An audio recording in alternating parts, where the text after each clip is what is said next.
दोस्तों ऑडिबल्स of life में मैंने फ्रॉड को लेकर काफ़ी सारे एपिसोड्स पहले भी बनाए हैं और उस पे आप सबका बहुत सारा प्यार मिला। उम्मीद है आज के इस एपिसोड में भी आप उतना ही प्यार देंगे क्योंकि आज भी मैं कुछ फ्रॉड की बातें आप लोगों के साथ शेयर करने वाला हूँ। तो बस ये इंट्रो हो जाए और उसके बाद सीधे टॉपिक पे आ जाएंगे।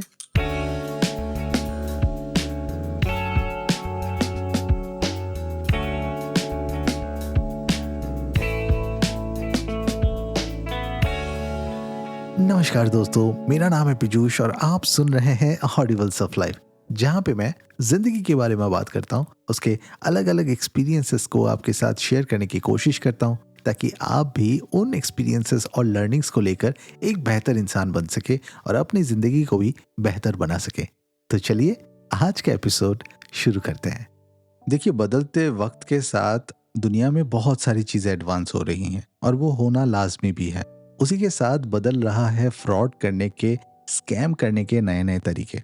अब आज जिस स्कैम के लिए मैं बात करने वाला हूँ, आई थिंक कुछ लोगों को शायद ऑलरेडी पता होगा क्योंकि उनके साथ ऑलरेडी हो चुका है, या फिर कुछ लोग सतर्क होंगे बिकॉज उनको पता है। लेकिन क्योंकि ये बात बहुत सारे लोगों तक पहुंचनी ज़रूरी है, ये अवेयरनेस सबके पास होना ज़रूरी है, तो मैं आज का ये एपिसोड बना रहा हूँ। अगर आपको अच्छा लगे तो ज़रूर सबके साथ शेयर कीजिएगा बिकॉज मेरा मकसद ही है ये सब तक पहुँचे और सब लोगों की रक्षा हो सके ऐसे स्कैमर्स या फिर फ्रॉड स्टार्स से। तो चलिए जानते हैं कि एग्जैक्टली ये फ्रॉड होता कैसे है। तो देखिए, आजकल क्या हो गया ना, बहुत सारा अनएम्प्लॉयमेंट हो गया है कंट्री में, और वो होना ही है क्योंकि पॉपुलेशन बढ़ रहा है, हमारे पास रिसोर्सेज कम है, हमारे पास स्कोप कम है जॉब पाने का। तो क्या हुआ है, लोगों की रिक्वायरमेंट तो बहुत ज़्यादा बड़ी हो गई है क्योंकि आजकल स्मार्टफोन सबको चाहिए, हर किसी को लाइफस्टाइल चाहिए, हर किसी को लेविश ज़िंदगी चाहिए। इंस्टाग्राम ने हमें ख़राब बना रखा है एंड वगैरह वगैरह। तो अगर किसी के पास जॉब है तो भी वो पैसे के पीछे भाग रहा है, अगर किसी के पास नहीं है तब तो वो भाग ही रहा है। तो पैसा ऐसा चीज़ हो चुका है जो कि कितना भी कमा लो वो कम ही लगता है, और उसी के लिए फ्रॉड स्टार्स को मौका मिल जाता है बिकॉज वो हमारे दिमाग के लालच को टारगेट करता है। कुछ जगह पे सिचुएशंस को भी टारगेट करता है। सिचुएशंस उन लोगों के लिए जिनके ज़िंदगी में अभी पैसे आने के कोई स्कोप नहीं है, तो उनको कुछ भी बता दो कि भाई ये काम कर लो तुम्हें पैसे मिल जाएंगे, ये काम कर लो तुम्हें पैसे मिल जाएंगे, तो वो बेचारे करेंगे बिकॉज ऑफ कोर्स उनके पास कोई स्कोप नहीं है, उनके पास और कोई ऑप्शन नहीं है। और कुछ लोग ऐसे फंसेंगे जो जिंदगी में कमा तो रहे हैं, सब कुछ कर रहे हैं, लेकिन उनको और पाने की चाह है और इजी शॉर्टकट वे में पाने की चाह है, और यहीं पे लोग फंस जाते हैं। तो देखिए, इससे पहले मैंने बहुत सारे तरीके बताए हैं और बहुत ही खौफनाक तरीके बताए हैं, लेकिन आज वाला जो तरीका था वो बहुत सिंपल है। ये आपको शायद ऑलरेडी पता है जैसे मैंने बताया, और वो ये है कि आपके पास एक मैसेज आएगा, चाहे वो व्हाट्सएप पे आ सकता है, ज़्यादातर व्हाट्सएप पे ही आ रहा है आजकल, लेकिन नॉर्मल मैसेज भी आ सकता है जिस पे ये कहा जाएगा कि आपको अगर जॉब की रिक्वायरमेंट है तो आप प्लीज़ बताएं। अब मोस्टली ज़्यादा से ज़्यादा जनता तो अनएम्प्लॉयड ही है, तो अनएम्प्लॉयड होने की वजह से क्या हो गया कि आप उस पर रिप्लाई करेंगे, आप बोलेंगे कि हाँ मुझे तो ज़रूरत है। ठीक है, उसके बाद सामने से रिप्लाई आएगा कि मैं फ़िलाने कंपनी का कोई एचआर बोल रहा हूँ और आप हमारे साथ अगर काम करेंगे तो दिन में 1-2 घंटे काम करके आप 3-4 हज़ार कमा सकते हैं। अब काम भी बहुत सिंपल है, मैं आपको जो टास्क दूँगा वो आपको कंप्लीट करना है, और जैसे ही आप वो चीज़ करेंगे या फिर राज़ी हो जाएँगे, तो फिर आपको पैसे मिलेंगे। देखिए, पूरा प्रोसेस सुनने में बहुत अच्छा लग रहा है और वो बहुत सारे लोगों को अच्छा भी लगता है, और ये पूरे प्रोसेस में वो आपसे काम करवाएँगे, शायद इनिशियली पैसे भी दे दें। तो यही चलता है। एंड देन क्या होता है कि अब देखिए, अगर पैसे नहीं दिए, किसी चीज़ को लाइक करने बोला, सब्सक्राइब करने बोला और आपने वो कर दिया, तो उस पे आपका कोई नुकसान नहीं है क्योंकि आपके पैसे नहीं जा रहे। And on the top of that, अगर आपको पैसे मिल रहे हैं तो आपको और अच्छा लगेगा कि भाई पैसे मिल रहे हैं, क्या ही खराब है इस पे। प्रॉब्लम ये होती है कि आपको जब उसका एक लत लग चुका होता है तब वो एकदम से आपके साथ ट्रिक करते हैं और आपका या तो यूपीआई आईडी ले लेंगे या फिर आपका ओटीपी ले लेंगे, जिसके ज़रिए वो आपके बैंक अकाउंट को बिल्कुल खाली कर देंगे। एंड बिकॉज वो ट्रांजैक्शन होता रहेगा, आपको लगेगा कि अच्छा नहीं, कोई बात नहीं, गलती से हुआ होगा, अभी फिर से दे देंगे because they were already paying. तो ये होता है एक साइकोलॉजिकल गेम। लेकिन ये तो चलो बहुत लोगों को ऑलरेडी पता होगा। जो मुझे डरावना लगा वो ये कि एक बार नहीं, मैंने काफ़ी बार ऐसे फ्रॉडस्टर को एनकाउंटर किया है और उनको लिटरली काउंटर किया है विद सवाल, विद क्वेश्चंस कि आप क्या करते हो, आप कितना कमा लेते हो। तो रिसेंटली एक से बात हो रही थी तो उसने कहा कि I am so sorry for your poor country my friend, because मैंने कुछ 10,000 करोड़ रुपए कमा लिए हैं फ्रॉड करके, and I was literally shocked. 10,000 crore!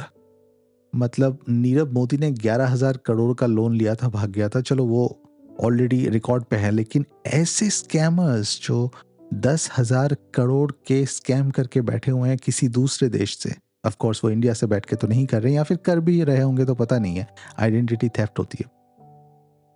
अब इस पे जो आपको चिंता करने वाली बात है वो ये है कि हमेशा आप इस तरीके से विक्टिम बनेंगे ये ज़रूरी नहीं है कि आपके पास मैसेज आया, आपके पास ओटीपी आएगा, ऐसा तो हो ही रहा है। लेकिन ये भी एक खतरनाक बात हुई है जो मुझे आज पता लगी, और वो ये कि जिस नंबर से आपको मैसेज आ रहा है, मान लीजिए आप उस नंबर पे मैसेज पे बात कर रहे हैं, जो भी चीज़ें हो रही हैं, वो ज़रूरी नहीं है वो फ्रॉड का नंबर हो। वो एक जेन्युइन इंसान का नंबर भी हो सकता है। एंड जब मैंने ये रियलाइज़ किया, जब मुझे ये पता चला, मेरे दिमाग के होश उड़ गए लिटरली। मैं बताता हूँ क्यों। तो क्या हुआ कि आज मेरे पास सिमिलर पॉइंट ऑफ व्यू से एक मैसेज आया, हाय हाउ आर यू, इस तरह से, एंड मैंने रिस्पॉन्ड किया, and then same job offer and all. तो मैंने कहा आई एम नॉट इंटरेस्टेड। फिर उसने बताया कि अच्छा आप इंटरेस्टेड नहीं है, क्यों नहीं है बताइए। तो मैंने उससे बातों बातों में पहले तो पोलाइटली डिक्लाइन करने की कोशिश की, उसके बाद मैं थोड़ा सा रूड हो गया और मैंने कहा कि भाई फ्रॉड करना बंद करो, थोड़ा काम वाम कर लो। लेकिन उसने अपनी बात मनवाने के लिए अलग अलग पैंतरे अपनाने शुरू किए कि नहीं हम ये हैं वो हैं, किसी भी कंपनी का एक वेबसाइट उठा के डाल दिया।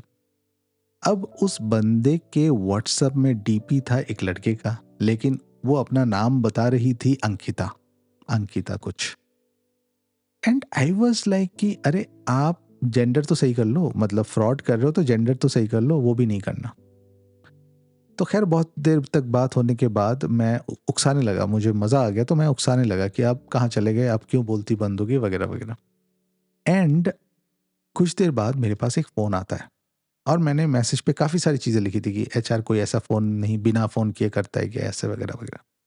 फिर फ़ोन आया और फ़ोन पे इस बंदे का मैसेज था, मतलब ऑब्वियसली कॉल पे बता रहा था कि आपके नंबर से मुझे बहुत सारे मैसेजेस आ रहे हैं, आप कौन बोल रहे हो? एंड आई वाज़, थोड़ा-सा मुझे सरप्राइज़ लगा, मैंने बोला ये क्या सीन है? मैंने वहाँ कहा कि आप खुद मैसेज कर रहे हैं, मैं तो रिस्पॉन्ड कर रहा हूँ। तो बोल रहे कि नहीं मुझे समझ नहीं आ रहा, मेरे पास ना बहुत सारे मैसेजेस आ रहे हैं ऐसे। एंड वो थोड़ा-सा घबराया हुआ था, मैं सेंस कर पा रहा था। फिर मैंने जब उससे बात करी तो मुझे पता चला कि वो एक नॉर्मल दुकानदार है, मतलब सब्जी मंडी पे बैठता है, एंड उसका नंबर किसी ने हैक करके उसके नंबर के व्हाट्सएप से किसी को भी मैसेज किया जा रहा है, उसके साथ फ्रॉड किया जा रहा है। अब जब फंसेगा तो ये बंदा फंसेगा। वो इतना डरा हुआ था। फिर थोड़ी सी पूछताछ करने पे पता चला कि उसका जो फ़ोन है वो किसी ने लिया था कुछ देर के लिए, फिर बोला कि मैं आपके व्हाट्सएप पे कुछ कर दूंगा वगैरह वगैरह, एंड वो अनजान बंदा था और इसने भी दे दिया भोलापन में। और उसके बाद से ये होने लगा और उसके पास ये मैसेजेस बहुत सारे आने लगे। तब मैंने उसे बताया कि ये रिमोटली आपका व्हाट्सएप कंट्रोल कर रहे हैं। आप जब आपको नहीं पता होगा, आप इतने टेक सेवी शायद नहीं होंगे, लेकिन ये हो रहा है ऑन अ रियल लेवल। जब वो आपके सर्वर के साथ कनेक्टेड होते हैं तो आपको पता नहीं चलता, लेकिन जब वो डिस्कनेक्ट हो जाते हैं तो मैसेजेस जो होते हैं वो आपके पास जा रहे होते हैं, and that is the case. तो वो बहुत डर गया, तो मैंने उनको सजेस्ट किया कि आप पुलिस स्टेशन जाइए, बात कीजिए। लेकिन एक होता है फ्रॉड होना और एक होता है इस तरीके से फ्रॉड होना कि एक जेन्युइन इंसान का नंबर यूज होके कोई दूसरे देश में बैठ के फ्रॉड कर रहा है। तो इससे बचना बहुत ज़रूरी है। ये किसी के भी साथ हो सकता है, आपके साथ हो सकता है, हमारे साथ हो सकता है, हमारे पेरेंट्स के साथ हो सकता है जो टेक सेवी नहीं है। तो उनको बहुत ध्यान से रखिए, क्योंकि आगे आने वाले दिनों में टेक्नोलॉजी जैसे जैसे ग्रो कर रही है ना, चीज़ें बहुत स्मूथ होती जा रही है, लेकिन उसके साथ साथ लोगों का माइंडसेट इविल हो रहा है, और जो कि बहुत ही खतरनाक है। आपको अपने आप को सावधान तो रखना ही है, साथ ही साथ अपने अपनों का भी ख्याल रखना है। उम्मीद है यह एपिसोड आपको मदद करेगा। इसको ज़्यादा से ज़्यादा लोगों तक शेयर कीजिए ताकि लोगों की मदद हो सके। Thank you so much.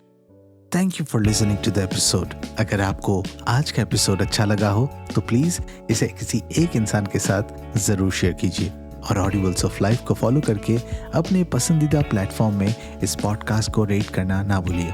मिलते हैं आपसे एक नए एपिसोड में जल्द ही। तब तक अपना ध्यान रखिए। This is Piyush signing off for now.